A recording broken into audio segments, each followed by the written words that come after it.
from the top of the town at 715 Main Street in historic Deadwood.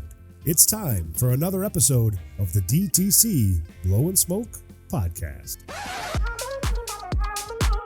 Oh, you know, I love hanging out with Tim anytime. He makes me laugh. I love sitting down and smoking the different cigars I have. All of these different blends I come up with all the time. Hello, everybody, and welcome to DTC Blow and Smoke Podcast. For the first time ever, we had a guest with us that was so interesting that we cut it into two parts, just so you guys didn't miss any of the subtle nuances and the funny banter between all of us. It was a great time having Tim on here for the entirety of about an hour and a half. He took time out of his schedule, and we are super grateful that he did. Again, we're going to run with part 2 of Ozgener, the Master. Anyways, along with that, since we don't have our usual setup and we're just kind of doing this to announce that podcast, it's going to be number 65. Also, remember that we do have Mardi Gras coming up here the 28th of February into the 1st of March. And then March 14th through the 15th, we have the always fun St. Patty's Day. Come down here, get your drink on, get your smoke on. Make sure that you're saying hi to all of us. Tell us how much you love the podcast, and we will see you then. Thank you guys so much for tuning in. Part 2. What's next, man? What are you working on? What are you thinking about? What would be a follow up to the masterpieces that you've already put out? Yeah, so I mean, and the what we put out now, it's interesting, is that like people's palate, it's interesting to see like what are people like, what are they liking, what are they drawn to, that kind of thing. And we never really kind of, most of the stuff we did at CAO, I mean, like if you look at our CAO Brasilia, that's actually a pretty strong blend, you know what I mean? So we didn't have a blend that was a fuller bodied blend per se. So I wanted to go down that path. So we've been working on releasing a cigar that is more fuller bodied. So at the trade show in a few months, we're going to be releasing a cigar that is going to be a fuller bodied profile cigar that really is rich and complex and has, actually really beautiful flavors to it. If it starts off, I've always felt like, especially nowadays with people's attention spans getting less and less, right? That the first quarter of a cigar has to really be kind of interesting and compelling so that you're like, oh, wow. Wow, this got my attention. Yeah. So, we're working on a cigar that kind of starts off with a real kind of bang and then, settles into these flavors that are really kind of rich, savory flavors of almost like reminiscent of if you're going to be slow cooking really well spiced ribs or brisket or a stew or a bolognese sauce that you've been cooking for all day, that it has that kind of rich complexity to it, savory, that your palate salivates, that, so that's what we're going to be releasing at the show. I mean, it's I won't tell you what it's going to be called yet, but I mean, and the packaging and the presentation of it is going to be totally different than what we've currently put out there. So, because I feel like what we've put out there on the market so far is more Bosphorus is, medium plus, the Aramas, the Maduro is medium plus, the Facade is, blended to be more mild to medium depending on like your experience of smoking. So, but this one is going to be more like a fuller bodied kind of smoke, more for people that are like more experienced cigar smokers. One of the samples, I got like the final 4 samples for it a couple of months ago, about a month and a half ago, and I was with our salesman in Houston, and one of them I smoked, and for the first time in decades, this happened to me where I said, "Pull over," and he pulled over, and I got sick on the side of the road.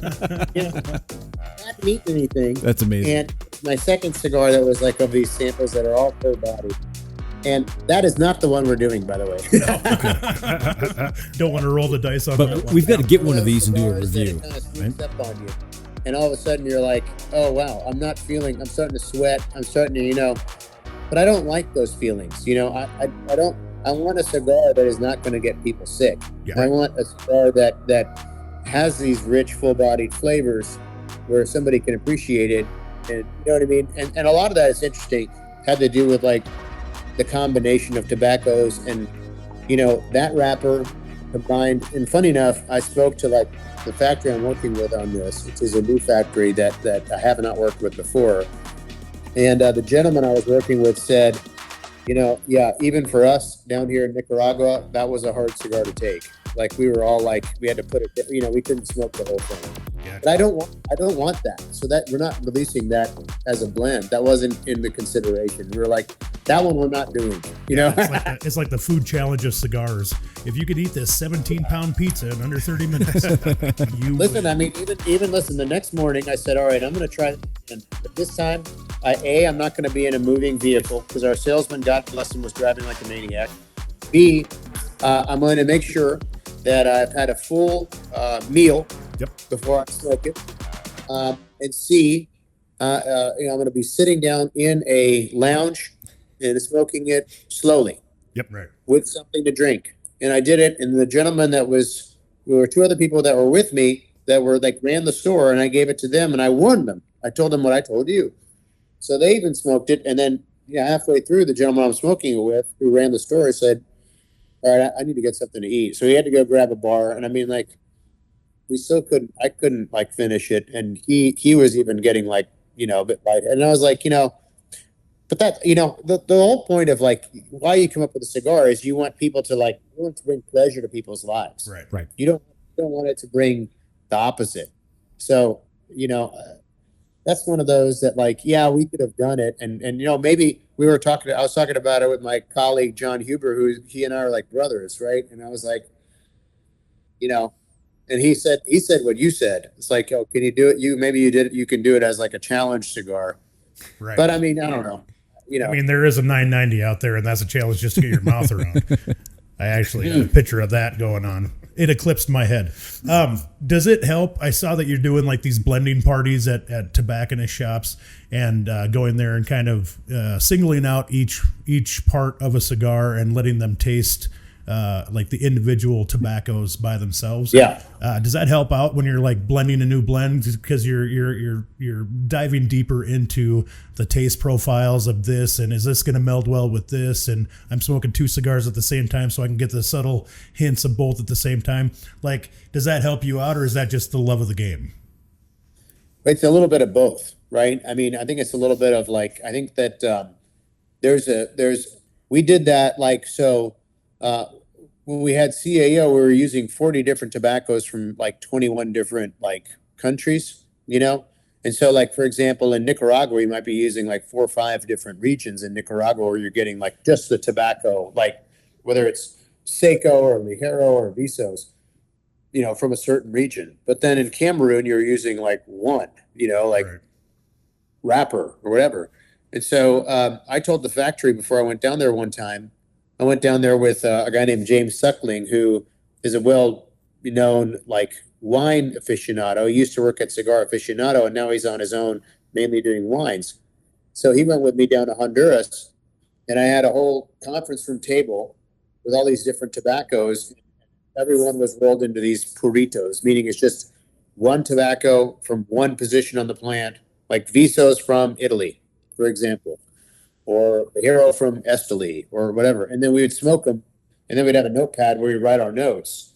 And so it's almost like understanding what the spices in your spice cabinet taste like independently, and then trying to figure out what spices blend well with what. And then on top of it all, you got to let it marry, and then you got to let it sit and marry together, which is almost like slow cooking. So in a lot of ways, when I've had conversations with, Ernesto Perez Carrillo about it, who I've known and been friends with for over 30 years, I said, this is a lot like cooking, isn't it? And then he's like, yeah, it is like cooking. So, I want to like kind of have the consumer experience that. That's why I go and I do these events. I call them behind the blend. Yep. I have the burritos as if they like come right out of a bale of tobacco. They're one type of tobacco. It's like Jalapa Seco. We're going to smoke it on its own. It's going to be like Viso from Mexico, San Andreas, wrapper quality. Let's smoke that on. So that people smoke it and they go like, wow, okay. And then what I've noticed is that consumers will automatically smoke them at the same time. When they smoke these two burritos at the same time, they're like, have you tried this? look how this changed. And that's wonderful, because that was not something that was completely unplanned. Right. So we do that, and then so it's an opportunity, I think, for the consumers to understand that, when you're working on blending a cigar, this is kind of what you have to be knowledged up on. And so, and that was inspired by wine tastings that I went to, where they did the same thing at wine tastings. So if they're doing it at wine tastings, and they talk about the region, the microclimate, the soil, the elevation, what's in the soil, what is in the air around them, what else is being grown in the region. Right. All of these are like what happens when it's raining, what happens with the erosion, what happens with soil that is, coming from the erosion from the hillsides around it into the fields where the tobaccos are grown. All of those have an influence on what these tobaccos taste like. But then when you combine them and you let them sit, then they marry, they become a whole new organism. I just find that to be really interesting. And I think the consumers that I do them with also, hopefully find that an interesting process too. But you have to really be into cigars. Right. And I think, Pierce, you were on your 18-month hiatus before you decided to wise up and come back to work here. And Ethan, were you sitting in on this with Fabian Ziegler when we did this with the, I believe it was the Lunatic Torch, or it might have been Guardian of the Farm, which is basically a triple Corojo, and he did a very similar thing. Yeah. He called them Fumas, I believe. Yes. And then you would sample one, sample two together, sample all three, and he's like, well, try all three again, try all three for about 5 minutes. All right, now light up the torch, the torch cigar. And it is just a miraculous experience. That is what I am smoking in this cigar. Yeah. It's a tremendous experience, something that we should definitely do more of here at DTC. Absolutely. Well, I'll be happy to come and do it with you guys for sure. I mean, I love doing it, and I love being able to, and then when it really becomes like an open dialogue where you get a chance for people to ask any question. And I mean, I've had through my kind of organic experience in the business, 40 years of experience being in this industry, you know what I mean? Mm-hmm. So, and by going and visiting different factories that we've worked with before, there are learnings that come from that and observations that you learn from that. And I just try to synthesize them and then convey them as clearly as I can.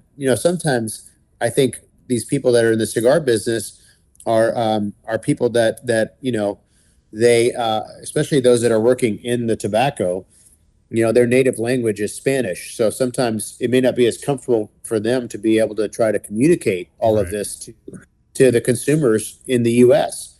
And for me, I try to do that because, of my background, with, presenting and communicating, so I try to utilize that skills that I have in the past and try to present something that's compelling to the consumer.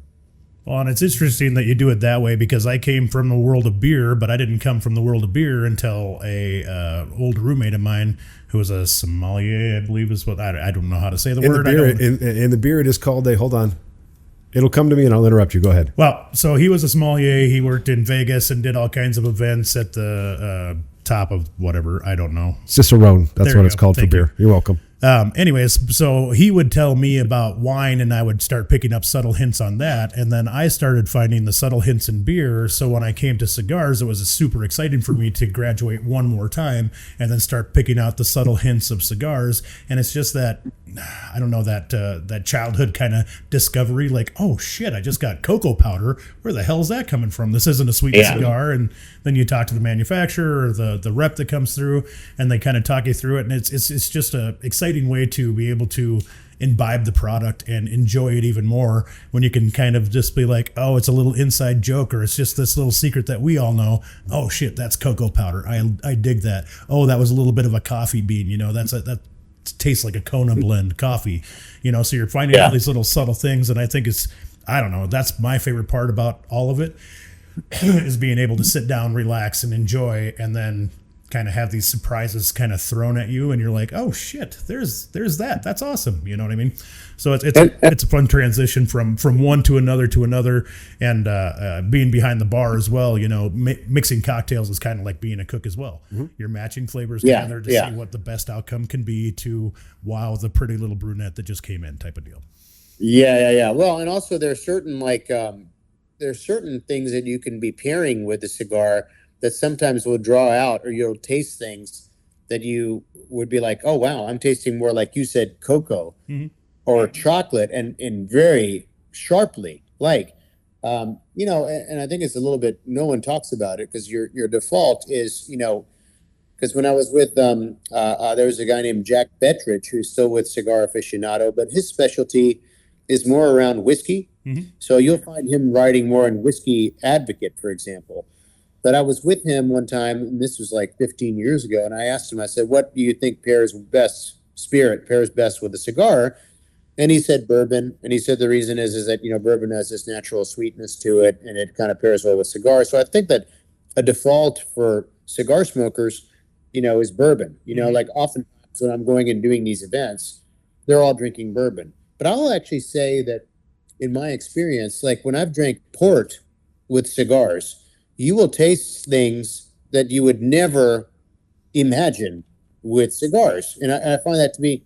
Then I like when you say cocoa, I think of that because you'll taste sometimes cocoa or chocolate. The port will actually draw those flavors out when you combine them with a cigar, and you would be like, for me, I was like, I would never expect port to be a pairing to go with cigars. But then if you think about it, port has a nice sweetness too, more so than wine. And so I find that like maybe that a little bit of sweetness in some of these liquors, or whether it's a port to pair with a cigar, kind of, works in strange ways, Right. It's like smoking a Maduro with a Shiraz and then it's pulling the pepper out of both of them at the same time, and you're getting more pepper than you actually would have on a regular pull if you're drinking a nice peppery Shiraz as well. And I've done some events too that are like really odd. I mean, I did one time that was like a vodka pairing with cigars, and I mean, like that. I did a champagne and cigar thing one time, and I mean, some stuff. And I did one time that was like a Pinot Noir, and that didn't work at all. No. You know what I mean? That was the opposite effect. So I think such a gentle grape. I think there's certain wines and spirits that like naturally pair well, and others that don't. Yeah, and we're a beer and wine place here, so we kind of try to pigeonhole that into, okay, this beer is going to pair well with this, and how about an organic chocolate stout with a Maduro to kind of settle down the subtleties of these spices that you're getting, or you'll get them into, if you're going to smoke a Connecticut, don't drink a stout. You're going to kill one or the other. If you're drinking a stout, you're going to kill the Connecticut. You're not going to be able to taste anything. The exact opposite. Yeah. With, if you're going to be smoking a Maduro, don't drink a Bud Light. I mean, don't drink a Bud Light at all anyways, as a general rule, but especially then. Yeah, no, I agree with you 100%. Pardon me. Wonderful. And before we now we do have to let you go in just a few. We'd be remiss if we didn't ask you about, as we were doing our research, because we are professionals, right, so Pierce? professional. So professional. Tell us a little bit about Oz Arts. I think it's fascinating. We've talked about your background in the arts as well, but it looks like you have a tremendous, whether it's a nonprofit or an endowment or an investment in the arts community, specifically in Nashville. What jump started that, and what are your current projects? Yeah, so I mean that started because when we had sold CAO, and then my father was like, okay, I am out, like I am going to be painting, and then my sister was going to go in a different direction, and then I was like, well, my dad kept giving me articles of what was happening around contemporary arts, specifically in Miami, with like this Art Basel thing that they had in Wynwood District, and how that was like an industrial park that they'd renovated. And so we were in an industrial area where we had CAO, and we're like, well, can we convert our warehouse into an art center that generates kind of excitement in Nashville? And I said, okay, under a nonprofit, structure. So, because then we can get grant monies from the government and foundations and stuff like this, and from patrons. So we decided to convert our warehouse into a nonprofit contemporary arts center. So now we present primarily like contemporary performing arts, and these are artists that are coming from like all over the world. Like we have one this weekend that he's from the Congo, from Africa. So it tends to be like more all different types of performing arts in multiple genres. So one month it might be contemporary dance, the next month it might be contemporary theater, the next month it might be different kind of mediums where they're using like projection mapping or puppetry or something. So every month it's a different type of presentation that we present. And it's become like a really kind of it's about a $2 million dollar budget a year nonprofit, which is not small.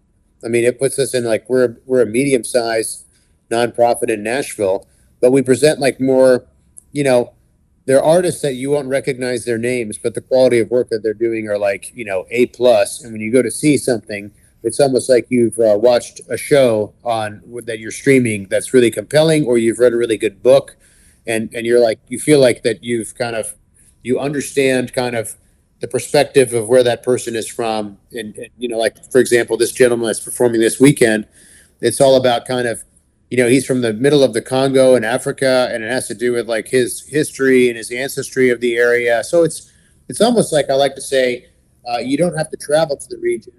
You have someone that's coming to you, and it's almost as if you're going to see something in, the heartland of Africa, and you have a deeper understanding about like that background and culture. So yeah, that's what we do at Oz Arts. I mean, we typically will have one show a month. It's mainly performing arts. And it's the only months we don't have anything is usually like in the heat of the summer, when a lot of people in Nashville are like in and out of town. So we won't have things in July or August, for example. But the whole rest of the year we'll have programming around that. Wonderful. It seems like every time we've had one of the cigar industry professionals on with us, it's fun to see where they each have their little niche that outside of the cigar industry, but yet is relatable to the cigar culture. Pete Johnson, for example, the music background and that type of thing, where everyone has something there when there's a correlation between the creativity that comes with blending and the creativity that comes with design and packaging and the creativity that comes in a different type of artistic medium. Absolutely. Yeah. Well, a lot of it is like, cigars are a combination, I think, of like science and art, right? I mean, there's a science to like how the cigars are made, how they're grown, how they're fermented, under what conditions, that kind of thing. And then the artistry comes into like, that's why like our Behind the Blends is interesting, is that it becomes an art of like, how do you combine these elements into creating something that has a specific flavor around it, so I look at it as kind of like, there's artistry in cigars, and I think it's a creative endeavor and industry, but it's also, it's a combination of both science and art. Yeah, and I just love watching the people walk in here, and if a stick is $20, they have this hard time with it, and you kind of in the back of your mind, you're like, okay, you got the people that are planting it, you got the people that are picking it, the rollers, all the time that you spent blending this together, picking out the band, picking out the artwork, doing all this, getting it out to us so we can enjoy. Why don't you just chill out, grab the stick, and fucking relax, man? Yeah. Yep. On that note, Ethan, do you have anything? No, man. No. Yep. No. Just enjoying in the background. And dude, this has been a phenomenal time. As always, an open invitation to come on by, and we'd love to host you whenever would be convenient. And Ethan has your information, and we can coordinate with your people if you've got some availability in 2025. And we look forward to hosting. Let me ask you all a random question. Sure. So there's a I kind of like to very early in the morning, I'll go to a gym to a buddy of mine who's like I've known for like 3 decades, who's a trainer. I'll work out with like 3 or 4 other guys, and one of the guys was going to go to Deadwood for his bachelor party. Oh, yep. But then he ended up not going there because he's like, well, I've never been to Deadwood, and I don't know, what we would do. At a bachelor, do you get a lot of that over there, or what would I say to him? Like, should he go to Deadwood for his bachelor party, or what's your kind of like recommendation? It's the Vegas of the Midwest, man. We have at least 3 to 5 bachelorette or bachelor parties come through nearly every weekend, and that's not. Yeah. Oh, really? Oh, yeah. So it's not anything like Broadway, not your town. I mean, that's insane. I was there for a weekend one time, and I think I saw 27 bridal parties. But it's more for Nashville. It's more of a bachelorette party than bachelor party. Interestingly, up here you got a little bit of everything. So obviously we're a casino town, so you've got all the casino atmosphere. You've got all the cards, the machines. You've also have a ton of different, unique and interesting bars. We've got a really heavy craft beer presence, and you couple that with our history with the Wild West and Wild Bill Hickok and Calamity Jane and all that. In the wintertime, we have a couple of ski slopes. In the summertime, we've got all kinds of trails. Absolutely. We would highly recommend it for any age group too. We're not, it doesn't have to be the mid-20s as you sometimes see, but yeah, any age group, especially if you like to enjoy the finer things. Got some really wonderful restaurants that have opened up, and that announcement brought to you by the Deadwood Chamber of Commerce. And if they're interested in anything else, it's not just the town, but the whole area. Yes. The Black Hills is a magical place. I mean, down past Rapid, you can go and see Mount Rushmore. You can see the Crazy Horse Monument being constructed as we speak. You can go skiing. You can go hiking. You can go just wander around. You can go see Devil's Tower that's less than 90 minutes away. I mean, there's a ton of shit to do for each personality that is involved. But there's only one place to smoke, and that's Deadwood Tobacco Company, 715 Main Street. Come on down. Yeah, and your kind of involvement has been also a tremendous kind of story. I feel that's I've heard about it, and I mean, you guys are, have established your own kind of reputation and become kind of legendary. So congratulations with all of that. Why, thank you. And Thanks, it is, when I first started here, soon after I started 3 months, there was an opening to go to PCA 2023. And Bill tried to warn us. He's like, hey, we're going to be all DTC logoed out. You're going to get stopped everywhere you go. People are going to be like, oh, Deadwood. Yep. Most of that stemming from the cigar that we do no longer name. But outside of that, we've very much established an identity, kind of a little bit of an outlaw motorcycle culture. As an example, we went that year, 23, was Christian Arroyo's 50th birthday party, and he was kind enough to invite us at the lounge at Cosmo or wherever it was. And we come in looking like we do. We're wearing jeans and Dixons. Everybody else is in sport coats, and the ladies are in cocktail dresses, and no one is talking to us. No one will visit with us at all. We're outside. Really? We're under the misters. We're having a good time. The waitresses are coming by. Our friends in the industry, like Lazuka and Michelle from CLE, and some of the others that we know, Sam from Ashton, now with General, would stop in. Our friends and reps. And then Christian took about 25 minutes and came and sat right down beside us and visited with Bill and having a good time. Well, for the next hour and a half, we did not stop having a line of people going, who the hell are these biker-looking dudes hanging out in Vegas? And we had a wonderful, wonderful time. So yes, Bill has spent a lot of time crafting an image, a lifestyle, as we say, that we're happy to fulfill. Yeah, and I've got a good buddy of mine in Nashville who comes up there for the big bike rally. Yep. He comes up there with Travis Tritt, the country music singer. Absolutely. Like he rides with Travis. Yeah. And I think they've been over to Deadwood Tobacco Company to hang out and have a cigar and stuff like that. I mean, I don't even know. Maybe he performed there. I don't know. Did he? No, he was in there though. I mean, he was in there. Most recently, I don't know if he's in Nashville anymore, but I think he has some time that he spends in Nashville. Yes. Yep. Aaron Lewis is another one who's a regular in our shop from Stained and now on his solo country. He comes in quite a bit. Yeah, it's a happening place. You never know. For example, I had a meeting yesterday with Rusty Wallace. He was in town for a charity ride he does during the rally. So for a very small town, we get quite the influx and the commonality. Obviously, all cigar smokers. And then the dude from Terminator 2, the metal cop or whatever, Robert Patrick. He comes in all the time during rally,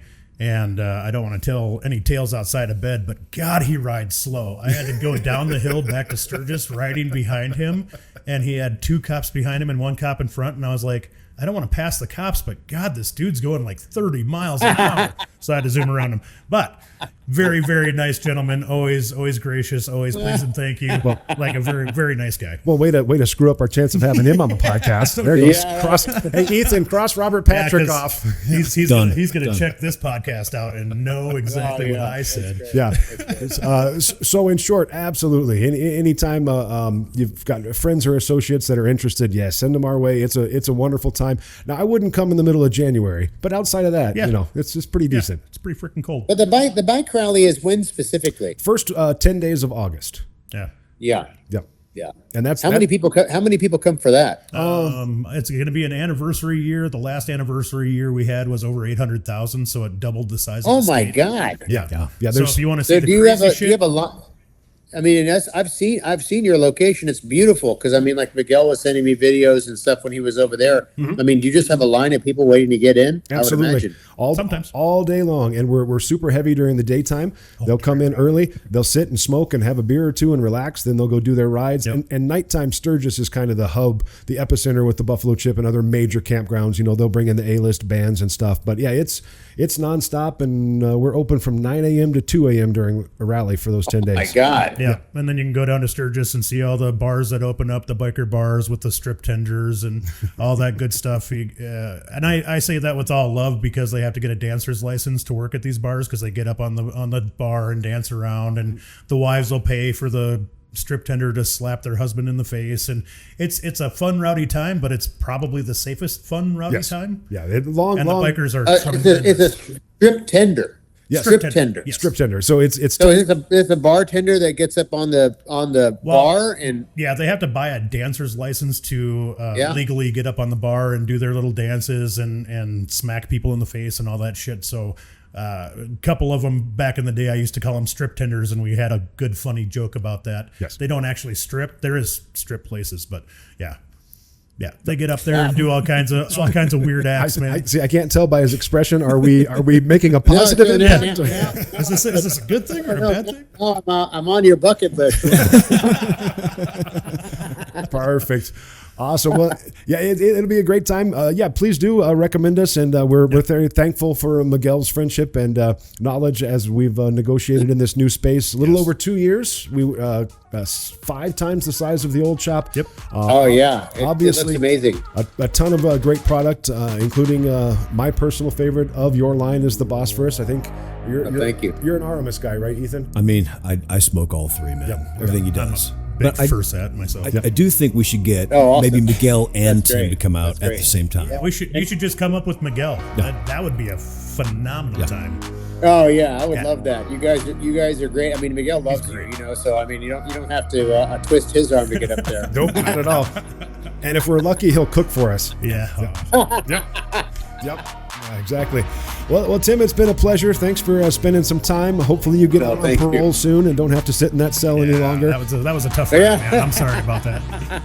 Yep. And it was the only way that we could get you to sit down for a couple minutes is to get you in handcuffs. I'll find a more comfortable space a space that has a better background next time. Than I could. Right on. I'll spray paint some shit over here. that'll be perfect.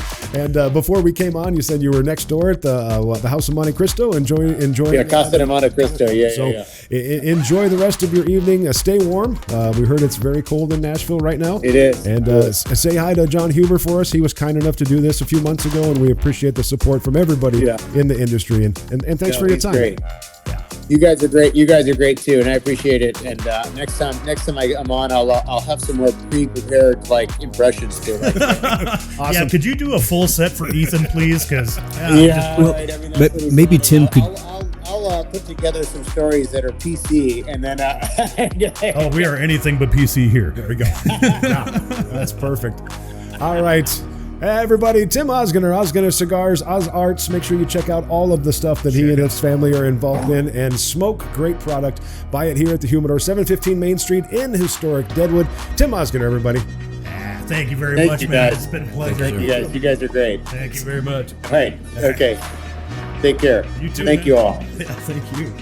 Oh, that was awesome. Thank you, Tim, for coming on there again. Make sure to like, subscribe, smash that subscribe button, comment, send it to your friends. Make sure that we're getting well known. We've got a lot of fun stuff up our sleeves coming up here in the future, so stay tuned. A couple of funny commercials, a couple of just good time things that we're going to be doing. So make sure that you're tuning in, like, subscribe, go to Instagram. Make sure that we pump those numbers back up. Facebook, all the socials, and we will see you guys next time on Deadwood Tobacco Company Blow and Smoke Podcast. Peace. Word.